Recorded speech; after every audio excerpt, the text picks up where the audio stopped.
1번. 여러분들 신청을 하셨죠? 신청하셨으면 하신데 여기 질문들을 올려주셨더라고요. 거기에 따라서 한번 제가 읽어볼게요. 첫 번째 질문. 유학하지 않고 바로 한국에서 취업할 수도 있는지. 한국에서 한국 회사 취업하는 건 아니겠죠. 네, 미국 회사 취업을 할 수 있는지 여쭤보시는 건데 아까 앞에서 말씀드린 것처럼 방법은 있는 것 같아요. 하지만 굉장히 어려운 것도 사실입니다. 굉장히 어려운 것도 사실이고요. 왜냐하면 첫 번째로 가장 어려운 것 중 하나는 뭐냐면 전화 인터뷰예요.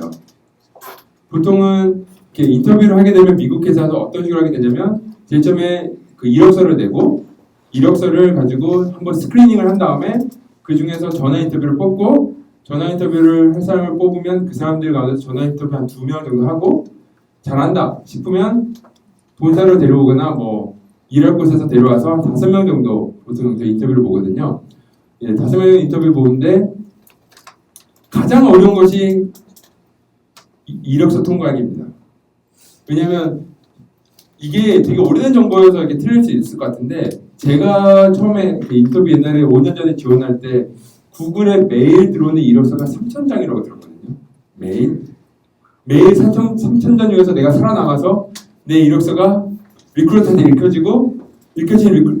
읽혀졌을 때 리크루터의 마음을 사로잡아 이력서 통과하기 굉장히 어렵습니다. 그래서 농담으로 우리는 이력서 통과하는 게 제일 어렵고 그 다음이 전화 인터뷰가 어렵고 제일 마지막 직접 와서 하는 인터뷰가 온사이트 인터뷰가 가장 쉽다라는 농담도 하기를 하고 실제로 어느 정도 일정 부분 사실이고요. 이력서는 이제 그렇게 해서 통과하는 게 어려운데 왜 전화 인터뷰가 어려우냐? 영어로 하기 때문에 어렵습니다. 실제로 한국말로도 여러분 통화하시다 보면 잘 안 들리고 잘 안 들리다 보면 막 이상하게 이해할 때도 많고 그렇잖아요. 그런 것처럼 전화 인터뷰로 영어를 하다 보면 굉장히 잘못 오해하는 부분들도 있고 그리고 오해하다 보면 내가 잘못 대답하고 그러다 보면 막 서로 시간 낭비될 때가 되게 많고 시간은 무조건 45분으로 정해져 있으니까요. 그 시간 안에 내가 얼마나 효율적으로 잘 대화하고 이해해서 문제를 풀어나가야 되는데 전화 인터뷰 잘못 들어서 오해하는 경우가 굉장히 많거든요. 또 두 번째, 전화 인터뷰가 어려운 이유 중 하나는 구글 같은 회사는 전화 인터뷰를 할 때 같이 구글 닥스 같은 걸 열어서 직접 코딩을 해보라고 시킵니다. 그럼 이제 워드 프로세서 여러분 마이크로소프트 워드 열어서 코딩하는 거랑 똑같이 됩니다. 네, 그런데 열어서 코딩해 보시면 굉장히 어려워요. 해보시면 아시겠지만 특히 이클립스 이런 거, 비주얼 스튜디오 같은 거 쓰셔서 코딩할 때 많이 쓰셨던 분들 자동 완성 어림도 없죠. 네, 그런 거 어림도 없고 막 이렇게 칸도 잘 띄워야 되고 하는데 굉장히 어려워요. 이런 거 연습 미리 하시면 굉장히 좋습니다. 그래서 실제적으로 여러분들 퀵소트, 버블소트 이것만 가지고도 OD에 작성해봐라 라고 시켜도 못하는 사람들 굉장히 많아요. 예, 이렇게 그거 가지고 비주얼 스튜디오에 해놓고 하라 그러면 잘하시겠지만 전화 인터뷰 하면서 워드에다가 대고 한 5분 만에 작성해야 될 것 같으면 다 마음 떨리고 다 못합니다. 저도 못할 수도 있고요. 네, 그런 것처럼 지금 그런 거 미리 준비해 놓으시고 특히 미국에서 전화 오면 감도가 더 떨어지거든요. 감도가 더 떨어지는 레이턴시 있는 미국 사람 영어 들어가면 미국 사람 영어는 오히려 쉬워요. 인도 사람이 can you implement this one? 이렇게 하면 진짜 헷갈려요. 헷갈리고 중국 사람들 영어 진짜 이상합니다. 우리는 웃지만 우리 영어 더 이상해요. 그 사람들한테는. 그렇기 때문에 그 사람들 비하하는 건 아니고요. 미국 사람들이 듣기에는 인도 영어, 중국 영어가 우리 영어보다 훨씬 낫습니다. 네, 그렇기 때문에 제가 인도, 중국사 비하려는 전혀 없고요. 그런 것처럼 서로 못하는 가운데서 하지만 제가 말씀드렸잖아요. 인터뷰는 왕이다. 그 사람들이 못 알아들으면 나만 손해다. 따라서 내가 긴장되고 그렇게 되기 때문에 되게 어렵고요. 아까 이병헌님께서 하나 지적해 주셨는데 L1 비자를 하려면 한국에서 최소한 1년은 일을 해야 된다고 들었습니다. 네, 그게 굉장히 커다란 어려운 또한 장애물이 되겠네요. 장애물을 될 것 같고 한 가지 대신 말씀드릴 수 있는 거는 만약에 혹시 이 중에서 지금 학교를 다니고 계시는 분 한국에서 학교를 다니고 계시는 분이 계시는군요. 다른 회사는 제가 사실은 잘 모르겠어요. 하지만 구글 같은 경우에는 학교를 다니고 계시면 미리 지원하실 수 있습니다. 우리나라 같은 경우는 예를 들어 2월달, 1월달 졸업하잖아요. 2월달, 1월달 졸업을 하는데 그 전년도 2월달, 1월달에 구글을 지원할 수 있어요. 구글을 지원하신 다음에 합격하시면 4월달에 비자 신청을 하고요. 그러면 10월달에 비자가 나옵니다. 그러면 나는 1월 달에 졸업해서 학교 회사를 들어갈 수 있게 되어 있습니다. 네. 구글은 학위 중이라면 입사를 1년 동안까지 기다려 줍니다. 그렇기 때문에 지금 학교를 다니시는 분들에 대해서는 이런 점이 굉장히 사실 유리한 점이 될 수도 있습니다. 네. 그리고 대신 학교를 다니고 있으면 지금 인턴을 하시면 사실 그런 타임이 잘 안 맞을 수 있기 때문에 좀 어려움이 있을 수 있거든요. 그런 분들에 대해서는 만약에 석사 1년차이시라면 지금 1년차는 이미 안 되겠군요. 만약에 내년에 내가 석사 1년차가 된다. 그러면 내년 여름에 인턴을 지원을 해보세요. 구글 코리아라든지. 구글 코리아 인턴을 지원하시고 말씀하시기로 리크루터한테 나는 본사에서 일을 하고 싶다라고 말을 해주면 본사로 컨버전이 가능합니다. 네, 그렇게 되는데 이제 조금 복잡한 게 어떻게 되냐면 아까 말씀드린 1년 동안 기다려준다 그랬잖아요. 근데 내가 지금 내년에 석사 1년차가 돼서 8월 달에 끝나면 나는 1년 후까지는 여전히 졸업을 못합니다. 그렇죠? 여전히 졸업을 못하는데 어떻게 할 수 있느냐? 그런 경우에는 인턴을 하세요. 인턴을 하시고 매니저한테 나 1년 반 후에 지원할 계획이다 라고 말씀해 주시면 매니저가 그에 맞춰서 잘 피드백을 써주실 거예요. 그럼 이제 그 피드백이 살아있고 그 다음에 2월 달에 구글의 정직원을 다시 신청을 하시면 됩니다. 다시 신청을 하셔서 그럼 인터뷰 다시 보셔야 되긴 하거든요. 다시 보셔야 되긴 하는데 이미 앞에 인턴을 했던 결과가 있기 때문에 되게 훨씬 더 수월하게 통과하실 수 있을 겁니다. 인턴 통과를 하시면 내후년에 인터뷰를 하시는 거죠. 내후년에 인터뷰를 하시고 4월 달에 비자 신청하고 10월 달에 비자 나오고 그 다음에 2월 달, 1월 달이나 이때 졸업을 하시면 바로 미국을 날아가셔서 바로 일을 하실 수 있게 되어 있습니다. 네, 나중에 좀 더 많은 일 조금만 더 있다고 하고요. 그리고 두 번째 질문은 당장 생각나는 것은 없습니다. 네, 패스하도록 할게요. 네, 세 번째, H1 비자와 그린카드에 관련해서 전환 비율이 어느 정도 되는지 궁금합니다. 네, 이거는 H1 비자에서 그린카드로 넘어오는 걸 말씀하시는 것 같은데 회사마다 사실 좀 이렇게 정책이 달라요. 저희 회사 같은 경우에는 내가 일한 근무한 첫 번째 날부터 그린카드 신청할 수 있게 되어 있습니다. 내가 오늘 출근했으면 오늘 매니저한테 나 오늘부터 영주권 신청할래요. 그러면 신청할 수 있어요. 구글 같은 경우에는요. 하지만 조그만 스타트업 같은 데 가시면 어려움이 생기는 게 스타트업 같은 경우에서는 영주권을 해주면 얘가 영주권 받고 도망갈 가능성도 되게 높고 그리고 영주권 하려면 비용도 한 $10,000 정도 들기 때문에 그런 비용을 안 대주려고 해서 스타트업에서 지원해주지 않는 경우도 많은데 구글은 바로 지원을 해주고요. 제가 알기에 최소한 오라클, 마이크로소프트, 페이스북은 당장 첫 번째 날부터 영주권 지원할 수 있게 되어 있습니다. 아까 손 드셨던 것 같은데 누구 아닌가요? 아니군요. 네, 그렇게 되어 있고 이거는 그리고 사실은 정확하지 않으면 HR에 나중에 합격하시고 나서 HR을 물어보시면 돼요. 워킹 USA에 이런 질문이 굉장히 많이 올라와요. 굉장히 많이 올라오면 가장 베스트 답변으로 베스트는 아니고 가장 많이 올라오는 답변이 뭐냐면 그쪽 사람들 좀 까칠해요. 가장 많이 올라오는 답변이 뭐냐면 합격하고 고민하세요. 입니다. 네. 네, 합격하고 고민하셔도 되고요. 합격하시고 H1을 받으신 상태에서 다른 회사를 이직하시기는 굉장히 좀 수월한 편이에요. 그렇기 때문에 너무 영주권에 고민하지 않으셔도 돼요. 그리고 제가 생각하기에는 이곳에서 미국으로 가서 취직할 정도 수준이 되면 어느 정도 다 능력은 이미 검증받았다고 저는 생각을 하거든요.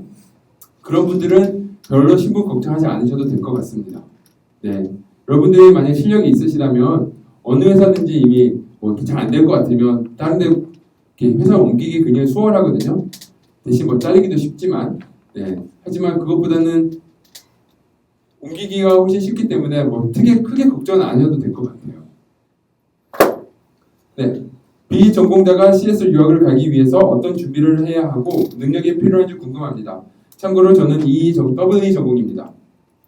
WE 전공한 애들이 CS를 유학 오는 거는 굉장히 많이 봤습니다. 왜냐하면 WE 하는 애들도 코딩을 많이 하거든요. 그러니까 코딩 한다는 말이 베릴로그 같은 거 가지고 작성한다거나 코딩을 해서 프로그램을 만든다거나 그런 경우들이 굉장히 많아서 WE에서 저는 CS로 오는 건 특별히 문제가 되지 않을 것 같다고 생각해요. 왜냐하면 서로 백그라운드가 많이 비슷하거든요. CS 공부하셔도 컴퓨터 이론 컴퓨터 구조론 이런 거 공부하면서 어떻게 W가 동작하는지 알 수 있으니까. 하지만 반대되는 경우는 굉장히 어려운 것 같아요. CS 하시는 분들이 W로 가기는 굉장히 어려운 것 같아요. 뭐 여기는 그런 분들 안 계시겠지만 예를 들면 W에서 가장 많이 쓰는 거 미적분하기죠. 저는 잘 못합니다.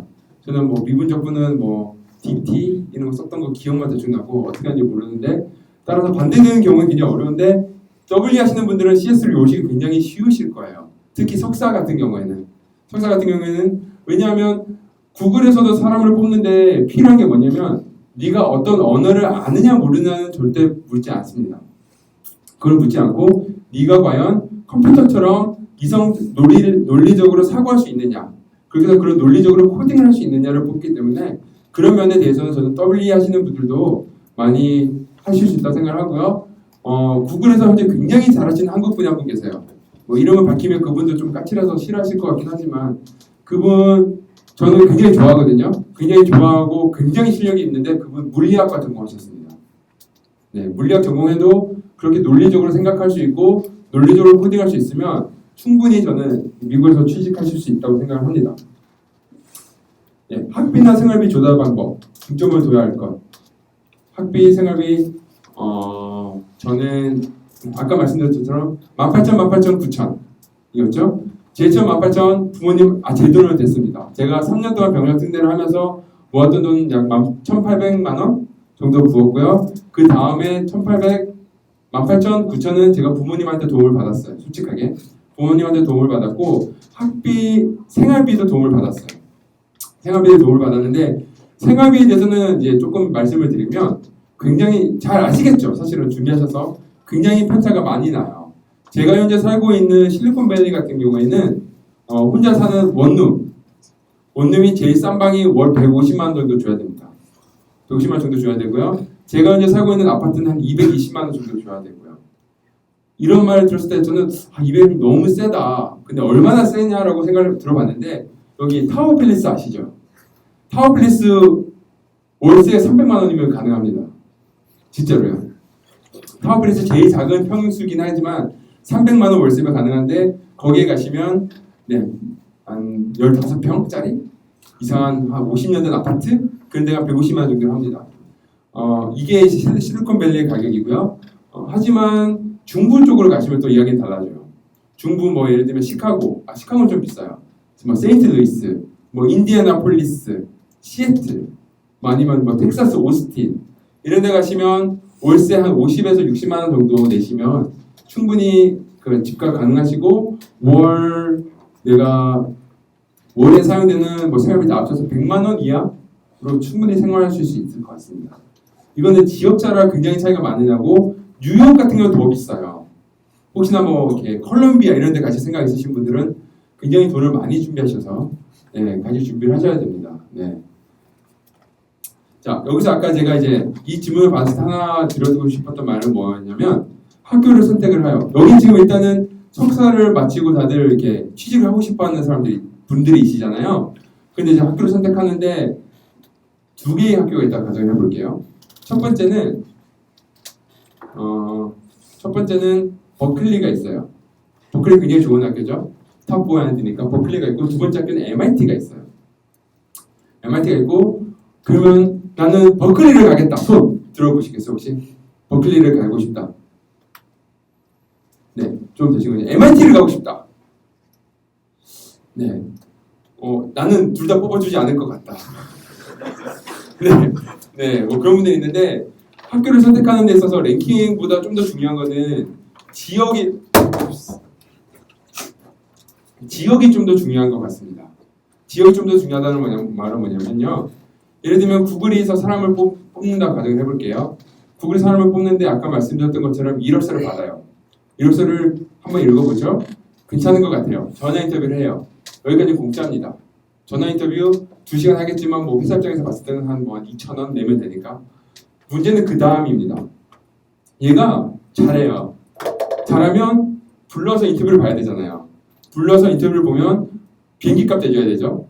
보통은 이제 그러면 전날 와서 인터뷰를 보고 그날 전날 와서 하룻밤 자고 인터뷰를 보고 자고 그 다음날 모두 돌아가거든요. 이틀치 숙박을 대줘야 돼요.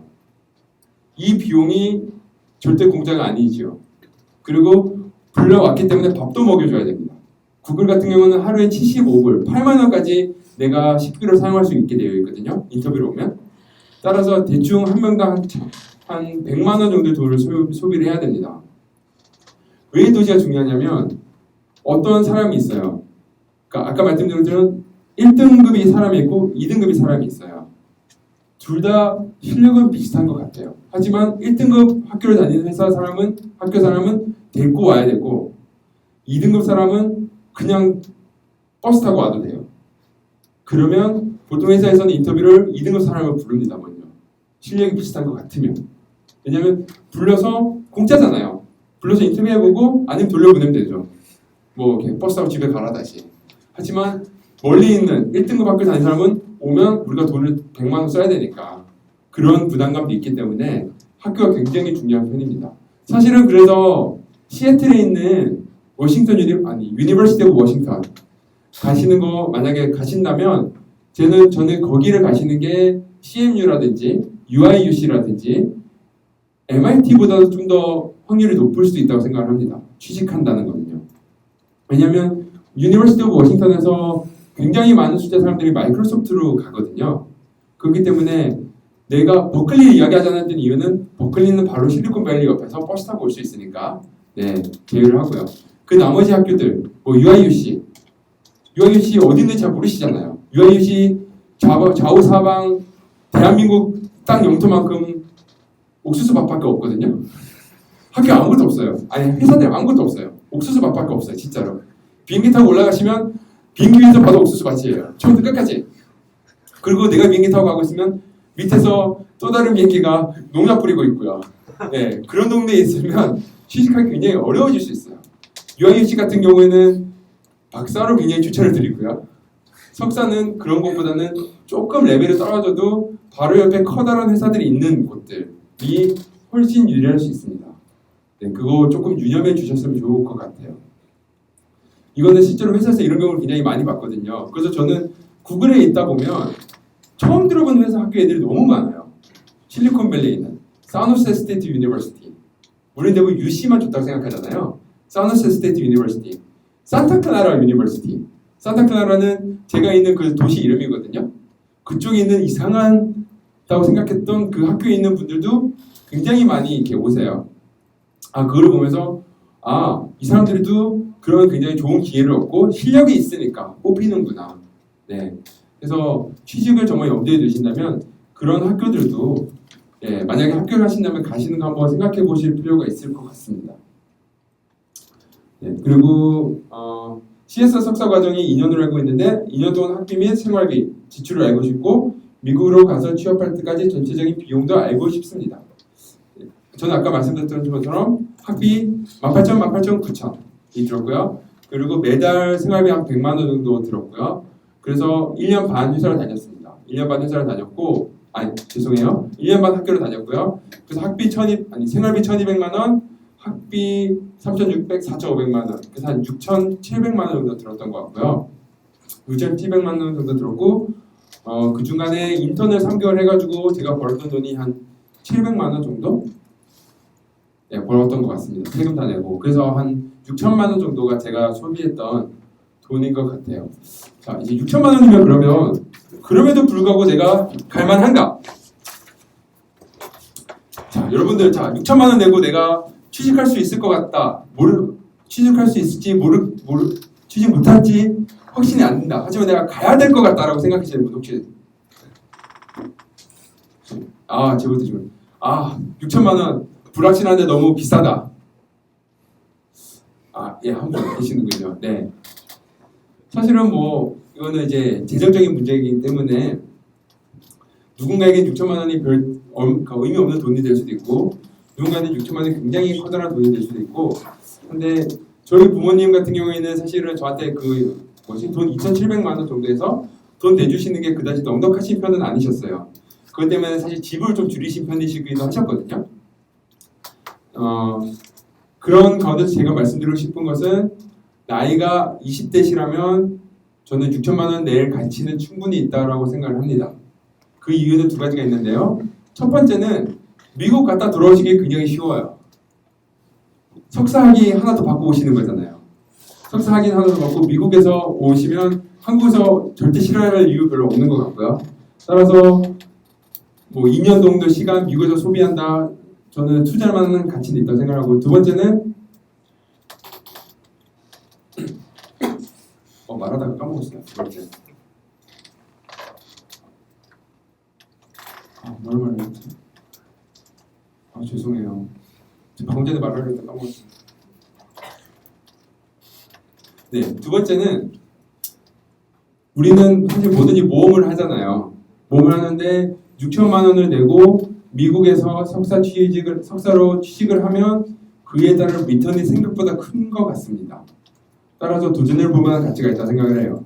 예를 들면 6천만 원이면 6만 불이잖아요. 6만 불인데 보통 실리콘밸리에서 취직을 하시면 연봉이 한 10에서 10만 불 정도 되거든요. 첫해 연봉이 10만 불 정도 되면 세금 내고 하면 한 6만 5천 불 정도 나오는 것 같습니다. 그런 거 된다고 봤었을 때 이미 충분하게 여러분들 이렇게 저는 투자할 만한 가치가 있다고 생각합니다. 그 실리콘밸리 가면 저는 이제 친구가 저한테 말했던 게 있어요. 거기 가면 널리고 널린 게 BMW, 벤츠, 렉서스다. 봤어요. 실제로도 그렇게 널리고 널렸던 걸 제가 볼 수 있고요. 왜냐하면 BMW, 렉서스를 사는데 한 4만 불 정도 돈이 소비가 되거든요. 4만 불 정도 소비가 되는데 3년에 나눠서 낸다고 하면 내가 13,000불 정도 돈을 내면 되는 거죠. 13,000불이면 나의 1년 연봉의 20%만 내면 돼요. 세금 내고 나서.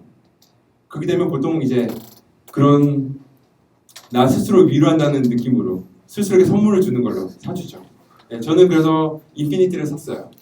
네, 인피니티를 샀는데 BMW, 렉서스를 사지 않은 이유는 엄마 아빠가 인피니티는 모르고 BMW, 렉서스는 알았거든요. 네. 네, 그래가지고 이제 지금은 저 혼자만 하면 안 되니까 아빠는 이제 제네시스를 사드리려고 뭐 그렇게 하고 있습니다.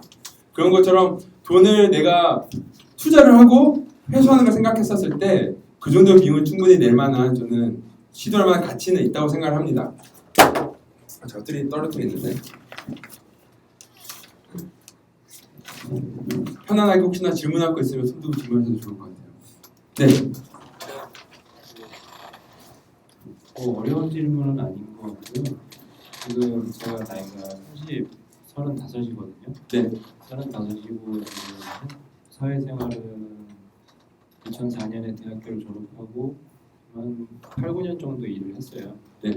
일을 했는데 이제 한국에서 일을 하다 보니까 나가야겠다라는 생각을 더 많이 하게 돼서 나이도 있다 보니까 한국에 사니까 수명이 짧기 때문에 프로그래머로서의 수명이 짧기 때문에 나가려고 결심을 하기는 했는데 사실 해외에서 나이 많은 사람들이 왔을 때 그런 어떤 문제는 없는지 그게 궁금합니다. 네. 저기 밑에 질문이 있었어요. 혹시 해주셨는지 모르겠지만 미국에서 40대 이상의 엔지니어들의 모습은? 이라는 질문이 있었거든요. 이제 여러 가지 미국의 이제 문화들에 대해서 좀 이야기를 하고 싶은데, 그러면 미국의 문화는 뭐냐면요, 승진하고 싶지 않으면 승진하지 않아도 된다. 그 전에 40대 나이는 절대 문제가 되지 않습니다. 내가 35이든 40이 되든 50이 되든 문제는 전혀 되지 않고요. 다만 지금 8년 9년 정도 일을 하셨다고 하셨잖아요. 거기에 맞는 실력을 갖추고 계시느냐 안 계시느냐 굉장히 중요합니다. 제가 아는 형이 있는데 그 형이 페이스북에서 인턴을 했어요. 그 형이 먼저 한국에서 다들 알만한 N회사 3개가 있는데 뭐 그거는 이제 그중 하나에서 한 10년 정도 일을 하셨어요. 10년 정도 일을 하시고 미국에서 유학을 하시고 페이스북을 가시려고 했는데 페이스북에서 뭐라고 답변이 왔냐면, 너 너무 잘한다. 하지만 이 10년 경력에 비하면 너는 10년 경력이 있으면 이미 레벨 매니저급에 올라가야 되는데 그만한 능력은 안 되는 것 같다. 라고 해서 페이스북에서 오퍼를 못 받았습니다. 그래서 그 형이 뭐라고 요청을 했냐면, 그러면 나는 그 밑에 있는 레벨로 가겠다. 라고 했는데 그래도 거기서는 안 된다라고 답변이 왔습니다. 네. 그걸 봤었을 때 여러분들 경력이 많으시면 그만한 실력을 충분히 보여주실 수 있으실 만큼 준비를 하셔야 된다고 저는 생각을 하고요. 두 번째로는 40대 이상 이후의 삶이라고 하셨는데, 미국의 문화는요, 한국은 승진을 못하면 낙오되고 승진을 못하면 능력이 없는 사람을 찍히는데요. 미국 같은 경우에는 승진은 자기 선택으로 할 수 있게 되어 있습니다. 그 말은 뭐냐면요, 승진을 하게 되면 내가 더 많은 능력을 보여줘야 되고 내가 일을 더 잘해야 돼요. 따라서 시간이 5년 지났다고 해서 승진할 수 있는 것이 아니라 내가 3년만 지나도 1년만 지나도 승진하실 수 있는 실력이 되면 충분히 승진을 하실 수가 있고요. 실력이 안 되면 5년이 지나도 못 하십니다. 하지만 더 할 수 있는 것은 나는 충분히 실력이 돼요. 충분히 실력이 되는데 이제 승진을 하면 일을 더 많이 해야 되잖아요. 그거 싫은 거예요. 그래서 승진 안 하는 사람도 있습니다. 그게 어떻게 되냐면 구글에서 제 아는 저희 팀 동료였는데요. MIT에서 박사까지를 받았습니다. MIT에서 학부, 석사, 박사를 받았는데 걔는 7년 동안 딱 승진을 한 번 했어요. 7년 동안 딱 한 번 승진을 했고 그 다음에 승진하지 않았어요. 그 이유를 물어봤더니 자기는 일을 더 많이 하기 싫다가 답변이었어요. 그래서 이제 조금 더 이제 이걸 설명하기 위해서 제가 회사에서 얼마나 일을 하는지 말씀을 드리고 싶은 게요. 미국 회사가 어떻게 일하는지 대충 말씀드리면 미국 회사, 한국 회사보다 일을 훨씬 많이 합니다. 저는 그건 단언할 수 있어요. 제가 한국에서 네오이즈랑 그런 벤처기업에 다녔음에도 불구하고 구글이 일을 훨씬 많이 합니다. 하지만 또 하나 말씀드릴 수 있는 거는 내가 회사에서 일하는 시간은 훨씬 짧습니다. 그 말은 뭐냐면요. 회사에서 내가 일을 하기 싫으면 저는 나와요. 그냥. 회사에서 일을 꼭 안 해도 되거든요. 예를 들면 이런 겁니다. 저는 보통 9시 반쯤에 출근을 해요. 근데 언제는 전날 밤에 친구랑 뭐 맥주 한잔 마시느라 피곤해서 늦게 잤어요. 그러면 그냥 하루 1시간 더 자는 거예요. 10시 반. 10시 반 출근을 해요. 점심을 먹죠. 2시 됐는데 몸이 영 안 좋아요. 집에 그냥 가요. 진짜로. 집에 가서 낮잠을 자요. 잔 다음에 밤 7시부터 집에서 다시 일을 시작합니다. 이런 게 저희 자유로 충분히 가능하고요. 이거는 굉장히 특별한 케이스고 평소에는 제가 이제 9시 반에 출근을 하면 9시 반에서 11시 반까지 일을 하고 점심을 회사 사람들이랑 같이 먹고 이제 한 6시까지 일을 합니다. 6시까지 일을 하고 퇴근을 해서 집에 돌아와서 한 8시까지 제 아내랑 같이 밥을 먹고 좀 이야기를 하다가 이제 아내는 이제 방으로 돌려보내요. 나 일해야 된다고. 그렇게 되면 이제 밤 9시부터 새벽 1시 정도까지 저는 일을 하고 새벽 1시쯤에 잠을 잡니다. 그렇게 따지면 제가 일하는 시간이 오전에 2시간, 오후에 한 6시간, 집에 와서 한 4시간, 한 12시간 정도 그 정도 매일 일을 하고요. 토요일 날 한 4시간에서 6시간 정도 일을 하고요. 일요일 날은 제가 월요일 날부터 일하는 걸 준비를 하기 위해서 또 한 3시간 정도 저녁에 다시 또 일을 합니다. 저는 이제 진짜 그 정도 일을 하고요. 저희 팀장 같은 경우에는 저는 언제 한번 일어났더니 토요일 날 아침 6시 반에 저한테 이메일을 보냈어요. 팀장이 아침 6시에 일어나 봤더니 회사 시스템이 뭔가 잘못돼 있어서 분석을 해봤더니 내가 짠 코드가 잘못됐더라. 그 저한테 6시 반에 이메일을 보냈어요. 그 정도로 저희 회사 굉장히 일을 열심히 하거든요. 근데 이제 여기에 대해서는 저는 좋다고 생각을 하는 게 뭐냐면 훨씬 체력적으로 안 힘들어요. 제가 몸을 스스로 조절할 수 있기 때문에 체력적으로 훨씬 힘들지 않은 것 같아요. 그러니까 저는 제일 힘들었던 것 중 하나가 한국 회사에서 일이 없는데 컴퓨터 앞에 앉아 있는 거. 일이 없는데 컴퓨터 앞에 앉아서 막 일해야 되는 거. 나는 정말 싫었던 것 하나는 난 일 없는데 야근해야 되는 거. 그거 하고 나면 일주일이 피곤하잖아요. 그런 경우가 없었어요. 그런 경우가 없었고 회식 단 한 번도 없었습니다. 저희 팀에서는요. 회식이 필요한 경우에는 점심시간에 같이 먹었고요. 저녁시간은 너의 시간이다. 그래서 비워주고 점심시간에 같이 먹었고 저희 팀에서는 1년에 한 번씩 그 스키장에 놀러를 가요. 놀러를 가는데 팀 애들 딱 절반밖에 안 갑니다. 매니저 안 가고요. 저희 팀장 안 가고 일 바쁜 애들 안 가고 놀고 싶은 애들만 가요. 그래도 전혀 문제가 안 돼요. 네. 따라서 중요한 거는 뭐냐면 일을 잘하는 게 중요하지 일을 열심히 하는 거 별로 중요하지 않고요. 회사에 오래 앉아 있는 거 정말 쓸데없습니다. 네. 따라서 미국에 가시면 이제 가셔서 일을 하시면 제일 중요한 것 중 하나는 내가 일을 찾아서 할 수 있는 그 능력을 또 이렇게 기르셔야 되거든요. 저는 이제 저희 회사는 3개월마다 이제 평가를 해요. 한국에서는 1년에 한 번씩 인사 고과라고 평가를 하잖아요. 저희 회사는 3개월마다 한 번씩 평가를 하고 3개월마다 한 번씩 저는 한 번도 못 봤지만 학점이 매겨진대요. 2.7, 2.9 이런 식으로. 그걸 3개월마다 하기 때문에 일을 굉장히 열심히 해야 되고 잘해야 되고 하지만 여기 내가 동기를 부여할 수 있는 것은 뭐냐면요. 3개월마다 내가 무슨 일을 할지 팀장한테 스스로 찾아서 프로포즈를 해야 돼요. 팀장님한테 나 앞으로 섬겼던 이런 일을 하겠습니다. 팀장님 허락해라고 제가 표현한 이유는 뭐냐면 보통 이제 그렇게 되면 팀장님들이 이렇게 존중을 해줘서 그런 일들을 허가를 해주시거든요. 99%. 네, 그렇기 때문에 이제 허락을 받아서 내가 신청한 일이기 때문에 내가 달성을 해야 되고 내가 이제 이루어가야 되죠. 여기서 이제 한국 사람들과 미국 저희 팀장의 가장 커다란 컨플릭트는 뭐가 있었냐면 팀장이 저한테 맨날 하는 말이 너는 너무 낙관적이야. 이걸 정말 다 할 수 있겠어? 못할 것 같은데?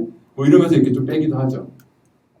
예, 그런 능력들을 키워가는 것들이 필요한 것 같아요. 그래서 미국 회사에 오시면 여러분들께서 스스로 내가 무슨 일을 해야 될지 잘 판단을 하셔서 해야 됩니다. 여기서 팁! 내가 스스로 일을 잘 찾아서 한다는 것을 어떻게 증명할 수 있을까요, 우리가? 혹시 아이디어 있으신 분? 네. 리뷰 같은 거 해가지고 이메일을 부서 전체에 보내는. 네, 그것도 맞는 말씀이에요. 하지만 이제 제가 말을 좀 정확하게 못 드렸는서 죄송한데요. 현재 우리의 타겟은 취직이잖아요. 취직하기 전에 나는 일을 이렇게 잘 찾아서 하는 사람이다라고 어떻게 우리가 보여줄 수 있을까요? 네, 맞습니다. 내가 오픈소스 같은 거 프로젝트를 참여하시면 거기에 프로젝트 올리고 그런 내용들을 이력서에 올리시면 리크루터들이 굉장히 좋아해요. 그런 점들을 여러분 많이 하시면 좋겠고요. 저도 심심해서 잉여력을 발휘해서 한국에 있었을 때 오픈소스 프로젝트를 참가했던 것들이 있어요. 그런 것들 너무 거창하게 생각하실 필요 없는 것 같아요. 예를 들면 막 다들 오픈소스 그러면 막 커널 막 옮기고 막 이런 거 되게 생각을 하시는데 저는 심심풀이로 만들었던 그 조그만 뭐 ID3 태그 만드는 프로그램 컨버팅하는 거 그런 거 만들어서 구글 코드 같은 데 올리고 그랬거든요. 난 이런 거 했다. 별거 아니잖아요. 뭐 그런 거에서 해서 이렇게 올리고 하면 리크루터들이 그런 것들을 보고 굉장히 좋아하더라고요. 따라서 여러분들 그런 거 미리미리 준비해 놓으시고 인턴 지원하시거나 미국 회사에 바로 지원하실 때 그런 것들을 첫 줄에 넣어주시면 그것들이 내가 어떤 공부를 했고 하는 것보다 훨씬 더 커다란 점수를 얻으실 수 있을 것 같습니다. 네. 국내 진학이 아닌 유학, 그것도 비용이 많이 드는 석사 과정을 택한 이유가 궁금합니다. 첫 번째는 저는 박사를 너무 하기 싫었어요. 박사를 하면 일단 시간이 너무 많은 소비가 돼야 되고 박사는 사실 좀 트랙이 다르다고 생각했거든요. 트랙이 다르다는 말은 뭐냐면 석사를 하고 나오면 내가 일을 하는 약간 그런 트랙으로 가겠지만 박사를 하면 약간 교수 쪽으로 연구직 쪽으로 가게 되거든요. 그래서 제가 아까 처음에 모두에서 말씀드렸던 그 교수님께서도 저한테 하셨던 말씀이 박사는 가지 마라.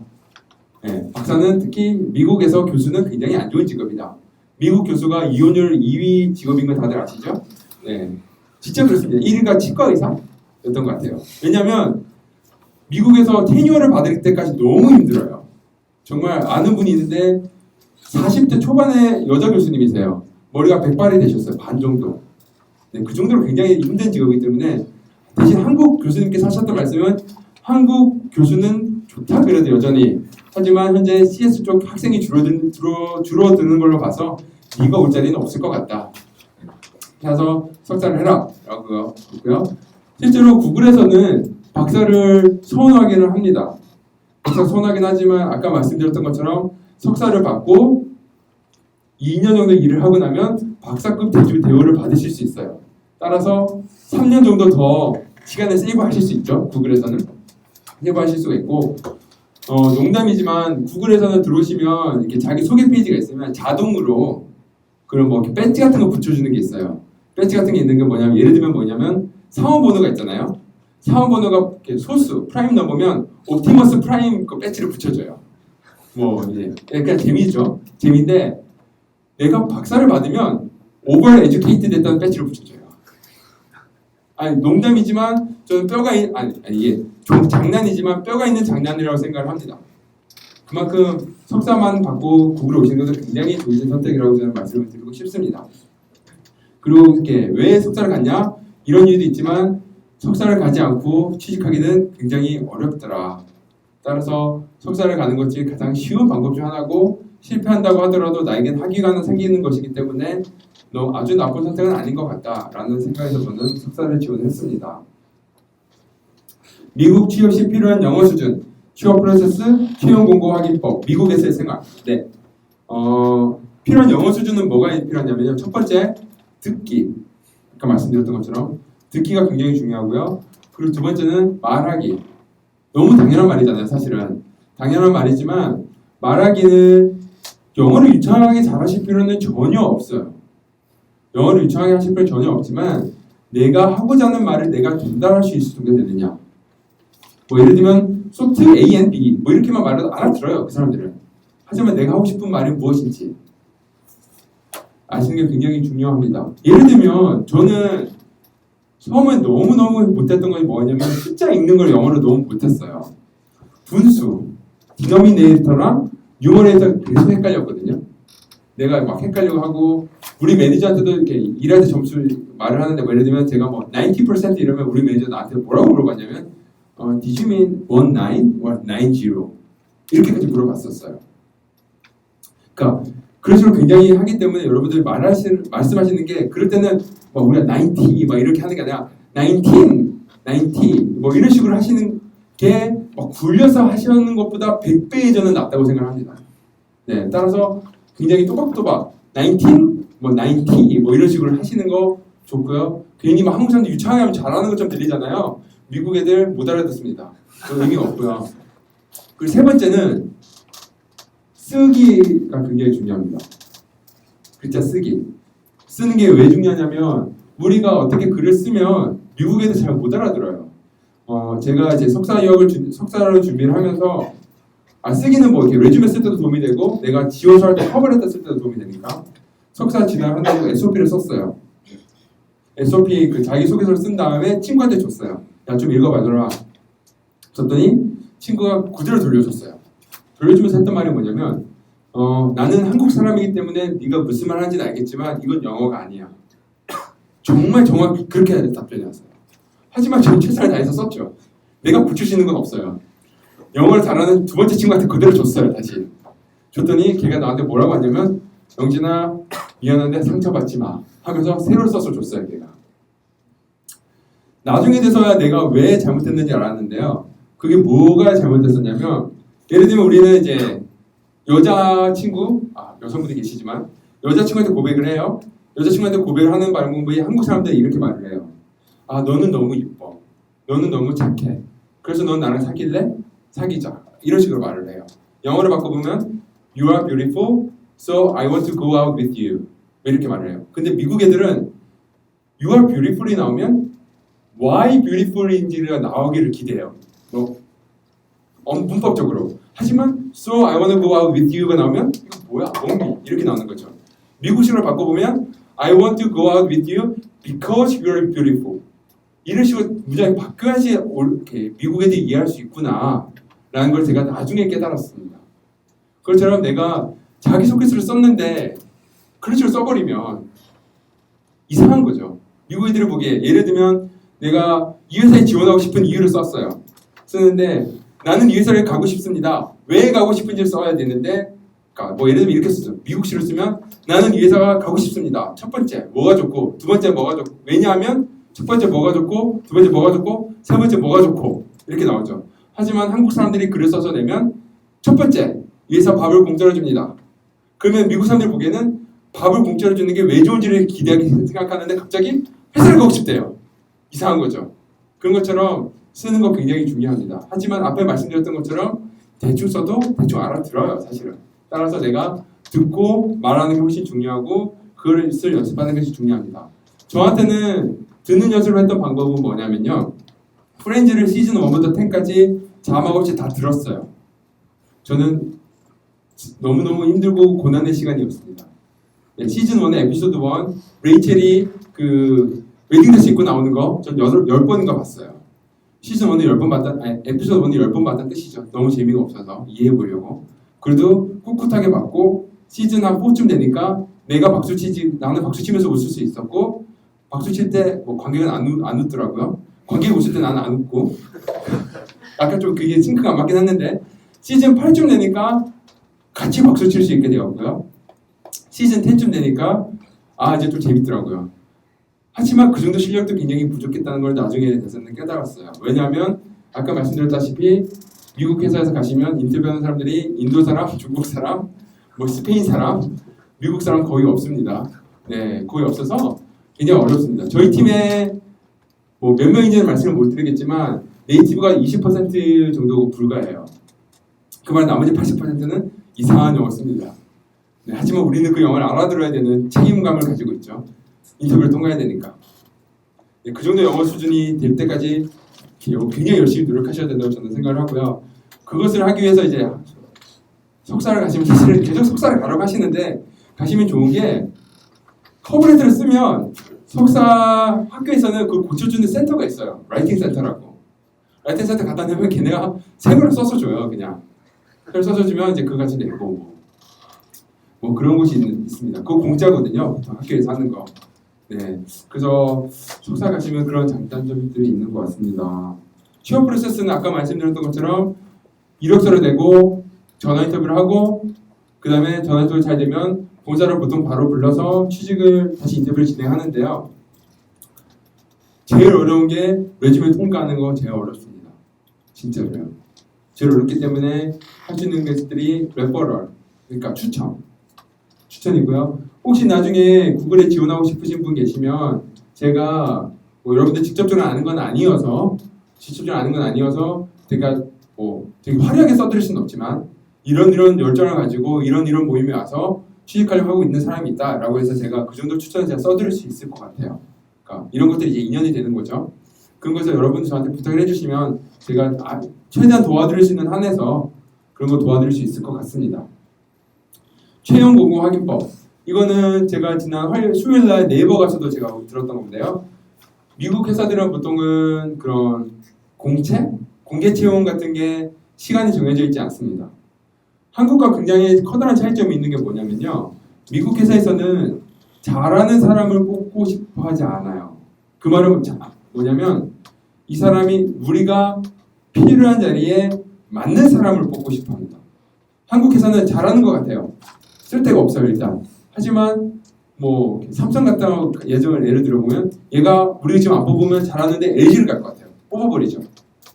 남의 회사 못 가게. 그러고는 회사에서 놀리죠. 네, 그런 경우들이 있는데 실제로 미국 회사는 얘가 아무리 잘해도 우리 회사에서 쓸모가 없으면 뽑지를 않습니다. 그것을 확인하는 방법은 google.com 같은 경우에는 google.com/jobs에 들어가시면 과연 구글이 어떤 포지션들의 사람들을 뽑고 있는지를 확인해 보실 수가 있거든요. 그 포지션들에 지원을 하시면 현재 그 포지션의 사람을 뽑고 있기 때문에 그곳에 지원하실 수가 있습니다. 하지만 여기서 또 하나의 단점은 있어요.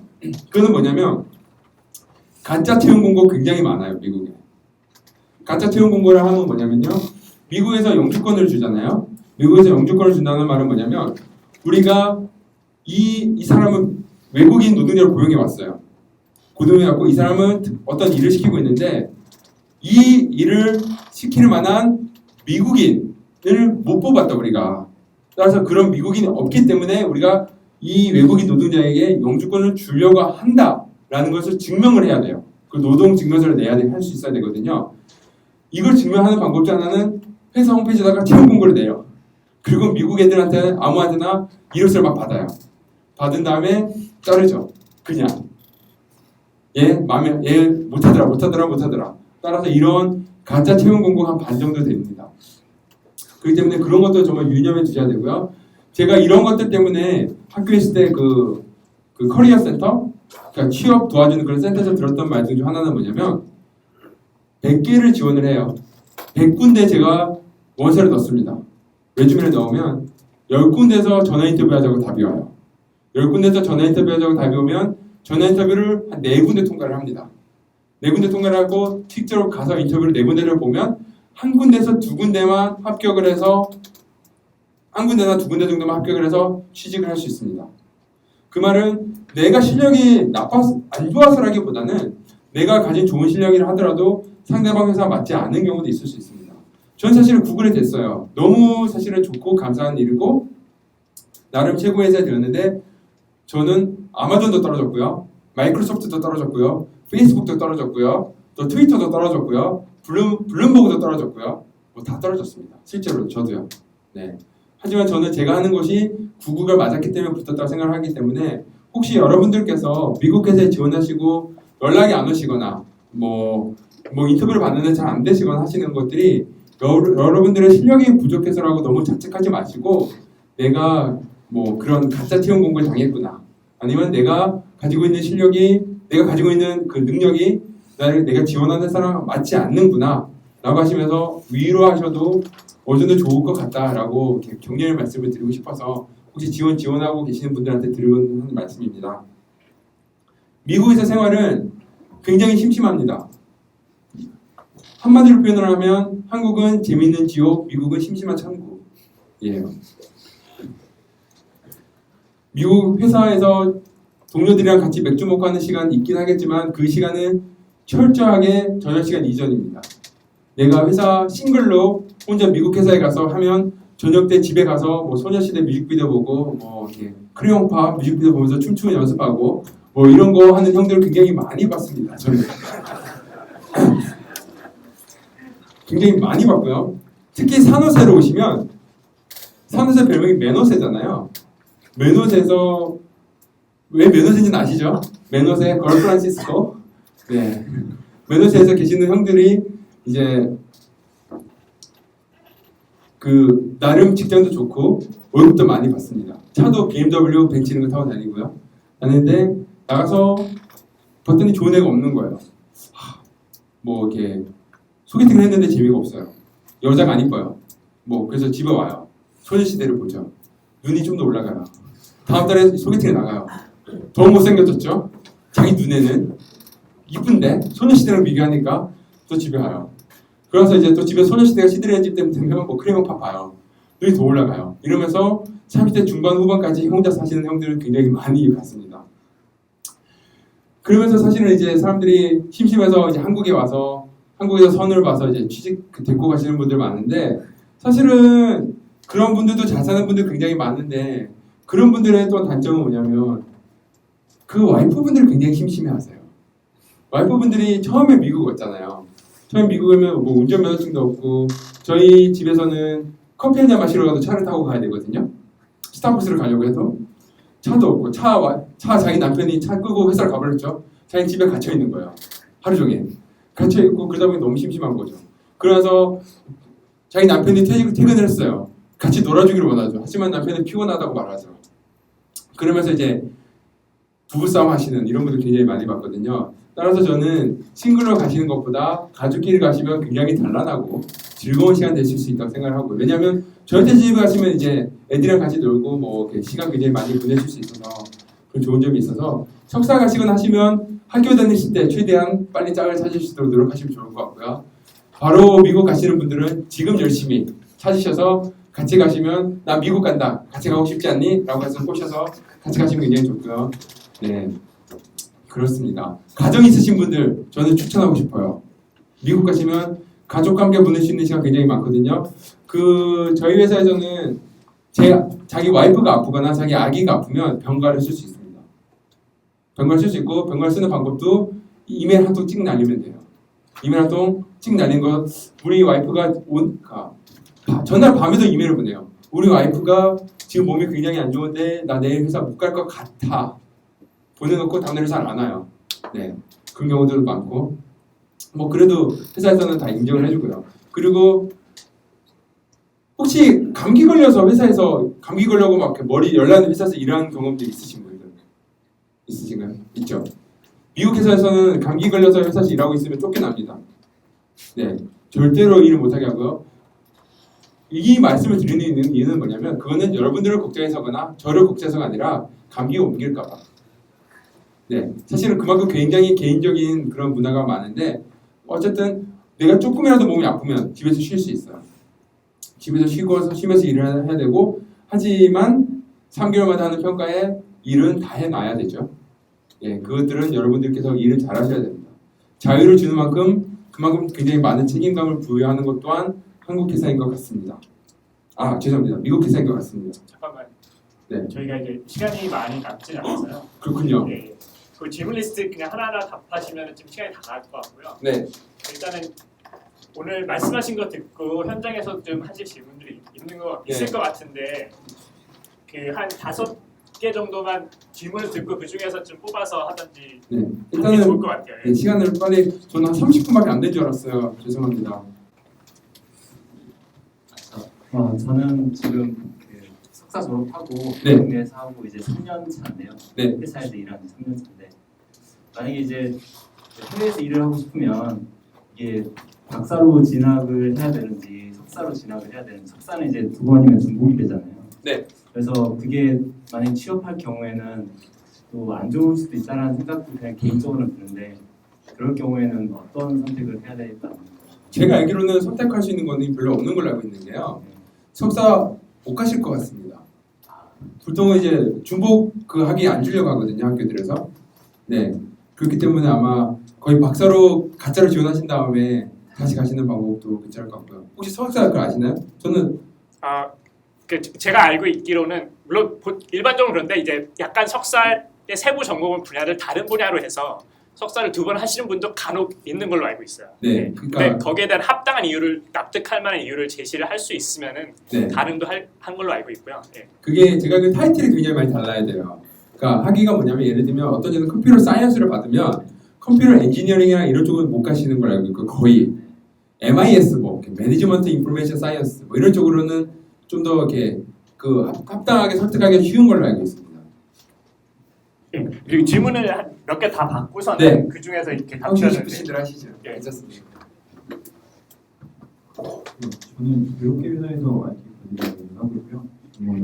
그 아까 태스크는 본인이 직접 만든다고 하셨는데 기술에서 만드는 건지 그리고 어떤 거요? 태스크 그러니까 일 하는 거에서 아, 네. 본인이 다 이제 그 만들어서 한다고 하셨었는데 그거 본인이 다 만들어서 하는 건지 그러면 본인 만들면 어떤 방식으로 해서 만드는지 그리고 뭐 미국 회사도 이제 구글과 다르게 다른 회사들 같은 경우는 테스트 만드는 사람이 있고 그걸 이제 밑에서 이제 하는 사람도 있고 그렇게 저희 회사 같은 경우는 이렇게 하거든요. 검사에서 테스트 만드는 사람도 있고 그냥 그냥 어떻게 보면 골점처럼 해가지고 이제 그 코딩하는 사람들은 이제 그 테스트에 맞게 코딩하고 이제 테스트 관리 툴 쓰면서 이제 본인 시간 할당을 해가지고 이렇게 하는데 그거는 그 대표가 된다고 하면 이제 어떤 식으로 해서 이제 만들어서 프로젝트를 만들어서 아니면 프로젝트 뭐 이제 인발을 해서 이렇게 하는 건지 그런 게 어떻게 되는지. 네. 또 혹시 질문 있으신 분? 저는 경력이 없는 사람에 대해서 여쭤보고 싶거든요. 네. 경력이 없는 상태에서 마스터를 어플라이를 할 때 어떤 부분을 어필을 하면은 어드미션을 받기 더 수월한지 알고 싶고요. 그러고 나서 가자마자 인턴을 하고 싶은데 이렇게 경력이 없는 경우에는 무엇을 더 강조를 해야 되고 네. 어떤 걸 하는 게 좋은지 네. 여쭤보고 싶습니다. 그러니까 이분 질문 있으셨는데. 그 석사도 전공이 있잖아요. 네. 그거를 정하실 때 혹시 어떤 기준을 가지고 정하셨다던가 그런 걸 알려주시면 감사합니다. 네. 또 질문 있으신가요? 네. 그러니까 경책을 하셨다고 하셨는데 네. 그 구글에서 만약에 처음에 채용할 때 경책에서 했던 일들 같은 것도 경력으로 카운트를 하는지 네. 신입으로 네. 저희는 거기 내에서 친구들이나 그룹하면서 하는 커뮤니티를 어떻게 구성되고 있습니다. 아, 네. 저는 지금 학부생인데요. 네. 바로 가는 게 좋을지 아니면 좀 취업을 해서 한 1년 경력을 쌓고 가는 게 좋을지. 첫 번째 테스트 만들기. 테스트 만들기는 저희 팀에서 팀장이 커다란 그림을 좀 그려놨어요. 그림을 그려놓으면 저희들이 같이 이렇게 회의를 하거든요. 회의를 하면 우리가 그 큰 그림을 이루기 위해서 무엇이 필요한지 막 이렇게 써요. 화이트보드 같은 막 쓰고 나면 약간 포스트잇 같은 데 막 썼다고 가정할게요. 포스트잇을 막 쓰면 내가 하고 싶은 데가 떼가요. 이렇게. 저희는 약간 그런 식이에요. 그 내가 하고 싶은 데 스스로 찾고 스스로 이야기해서 아이디어를 내고 떼갈 수 있는 약간 그런 방식으로 저희는 되어 있거든요. 네, 제가 실제 들었던 건 거의 그 정도라서 네, 그래서 위에서 저희 코딩하는 사람 그런 따로 없는 것 같아요. 저희 회사는 본인이 아이디어도 내고 코딩도 하고 관리도 하고 런치도 하고 시스템 모니터 다 하거든요. 네, 저희 좀 경력자 그렇게 하고요. 그리고 경력 없는 상태에서 어필은 사실은 경력이 그다지 크게 어필은 되는 것 같지는 않아요. 제가 생각하기에는 경력이 어필을 하면 내가 별로 어필 안 되는 것 같습니다. 솔직하게 별로 어필 안 되고 그냥 인터뷰할 때 잘하시는 게 그러니까 어필 진짜 나의 실력을 어필할 수 있는 그런 방법인 것 같습니다. 그러니까 인턴 할 때도 마찬가지인 것 같고요. 인터넷 지원할 때도 내가 경력이 있어서 난 코딩을 잘한다라고 하시는 건 좋은 것 같아요. 하지만 뭐 이렇게 미국에서 보기에 뭐 듣보잡 회사에서 저도 한국에서도 네오이즈 같은 나왔지만 이미 아직 듣보잡이니까요. 미국에서는 구글한테는 특히 그런 것보다는 나 이런 사이트들에 내가 오픈소스 올려놨다라고 하는 것들이 훨씬 더 크게 어필이 되는 것 같습니다. 그런 것들 정말 추천드려요. 오픈소스 프로젝트 정말 조그만 거라도 정말 쓸모없는 거라도 왜냐하면 회사에서 다 안 읽어보거든요.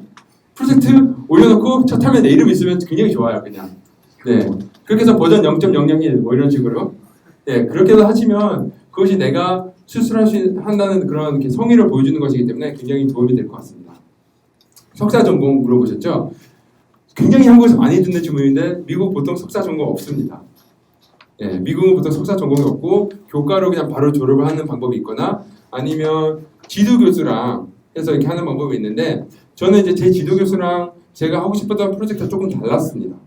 그런 경우에는 제가 지도 교수한테 미리 말을 하면 지도 교수는 그러면 네가 하고 저는 아까 프로젝트를 졸업했다고 말씀드렸으니까 그 프로젝트를 할 수 있는 이 교수랑 일을 해봐라 해서 이렇게 연결시켜 주셨어요.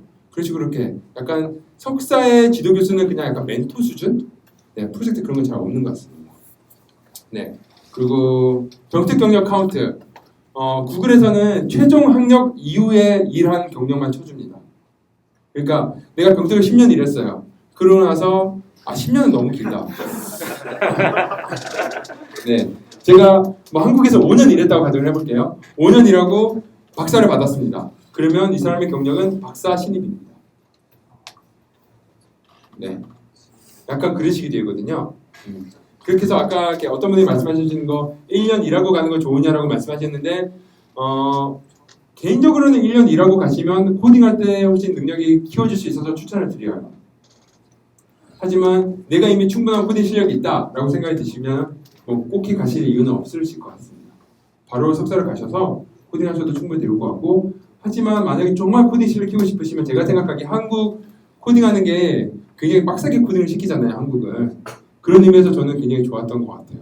저한테는 코딩 실력을 키울 수 있는 좋은 지형이 되어서 죄송합니다. 네, 그런 곳이 되어서 하는 거 되게 좋으실 것 같고요. 한국 커뮤니티 그쪽에 베이 지역에는 K그룹이라고 혹시 들어보신 적 있으세요? K그룹이라고 한국인 그 사람들이 하는 전문인 그런 그룹이 있습니다. 거기 한 2,000명 정도 이제 멤버가 있고요. 뭐 이렇게 A 그룹이 소프트웨어하는 사람들 그룹, B 그룹이 전자 그룹, C 그룹은 뭔지 모르겠고 E 그룹인가가 뭐 바이오 엔지니어 이렇게 하시는 분들, W 그룹은 여자 엔지니어 그룹도 따로 있습니다. 그렇게 해서 한 2,000명 정도 현재 그룹이 굉장히 활발하게 움직이고 있어서 거기서 서로 이렇게 정보를 주고받으면서 서로 취직도 도와주고 뭐 레주메도 같이 써주고 이런 거 많이 해주는 그런 그룹 K그룹이 굉장히 잘 되어 있긴 합니다. K그룹에 최근에 그 실리콘밸리에서 사지 않고 다른 지역에서 사시는 분들도 많이 가입을 하시는 것 같더라고요. 그래서 만약 미국에 가신다면 그 그룹에 가입하셔서 사시는 거 굉장히 좋으실 것 같습니다. 네. 한국에서는 가입이 안 되죠. 한국에서 가입이 안 됩니다. 네. 아시는군요. 네. 네. K그룹 처음에 만드신 분이 저랑 미국에서 같은 교회 다니고 있거든요. 그래서 이제 이야기를 많이 하는데 그 되게 사람이 확 늘어나서 최근에 더 많이 커지고 한국인 커뮤니티가 좋아진 것 같아요. 미국에서 인도인들이랑 마지막으로 한 말씀만 드리면 미국에서 인도, 중국 사람이 한국 사람들 차이점을 말씀을 드리면 인도, 중국 애들은 서로 올려줘요. 옆에 있는 동료가 있어요. 옆에 인도애가 있으면 걔가 승진하려고 해요. 그럼 내가 밀어줘요. 승진을 잘하도록. 왜냐면 내가 승진해서 올라가면 나를 당겨주거든요. 한국 사람은 옆에 사람이 승진하면 내가 못 올라갈 것 같은 얘를 밟아요. 진짜로. 그렇게 되면 이 자리를 결국 인도애가 올라가요. 그러면 인도 사람이 다른 인도 사람 올려주고 자기는 어차피 못 올라갑니다. 이런 것들이 저는 한국 사람의 가장 커다란 어려운 점이 하나인 것 같아요. 만약 여러분들께서 미국에 오시면 한국 사람들 서로 잘 세워주시고 잘 이렇게 그 서로 잘 도와주셔서 승진도 빨리빨리 하고 올라올 수 있도록 도와주시면 감사할 것 같습니다. 네. 질문을 한두 개 더 받을 수 있을까요? 네. 경력이 한 5년 정도 있는데 네. 제가 여기서 이 경력을 가지고 미국 석사 갔다가 취직을 하게 되면 네. 지금 경력을 좀 의미해진다고 봐주세요. 그게 사실은 한 회사를 가실 때 네고시에이션의 능력이에요. 사실은요. 구글은 기본적으로 아마 그렇게 되시면 너는 경력이 없는 걸로 한다라고 나오실 수 있거든요. 하지만 그 타이밍에 이제 회사랑 그 줄다리기 시작하는 거죠. 나는 그래도 5년이나 있다. 좀 봐줘야 되지 않겠니? 라고 하면서 그렇게 되면 이제 회사에서는 이제 그렇게 나오는 거죠. 그러면 우리가 너를 직급 올려줄 수는 없. 그러면 이제 예를 들면 이제 나 5년 됐으니까 나 시니어가 되고 싶어라고 말씀하실 수 있잖아요. 그러면 이제 회사에서는 너는 우리 회사에 대해서 아무것도 모르는데 어떻게 시니어가 될 수 있겠니? 안 된다. 라고 나와요. 그럼 이제 본인이 이제 한 단계 낮추시는 거죠. 아, 그래도 나 5년이 됐다. 대신 그러면 나 사인인 보너스 좀 더 나와. 시니어 바로 밑으로 들어갈 테니까 사인인 보너스 뭐 한 1,000만 원 더 나오. 뭐 이런 식으로 네고시에이션 하시는 능력이 필요한 것 같아요. 그런 타이밍이. 그래서 이 모든 것들은 사실은 워킹 USA에 보시면 석사를 먼저 가시라고 생각하시는 거죠. 그때 고민하시는 거죠. 네. 지금 아까도 뭐 5년 정도 경력이 딱 뭐 기준점 같다고 좀 말씀해 주신 네. 것 같은데 그 타이밍에서 석사를 가서 가는 게 도움이 될지 아니면 바로 하는 게 도움이 될지 제가 생각하기에는 일단은 돼야 되잖아요. 석사를 가시는 게 될 확률이 높을 것 같습니다. 네, 그 석사를 가시면 추천을 드리겠습니다. 네, 그리고 말씀드렸던 것처럼 네고시에이션 하실 수 있거든요. 네. 또 아까 뒤에 분 한번 좀 드셨습니다. 같은 비슷한 질문인데요. 그러니까 그게 구글 기업인지 아니면은 미국 기업 문화는 다 그런지 아까 경력 같은 거 쳐주는 그런 문제가 그거는 제가 많은 회사를 보지는 않았습니다만 최소한 구글이랑 마이크로소프트는 그런 것 같습니다. 그걸 봤을 때 시스코도 좀 그랬던 것 같고요. 네. 그래서 전체적인 대기업의 문화는 약간 그런 거 아닌가라는 생각이 들거든요.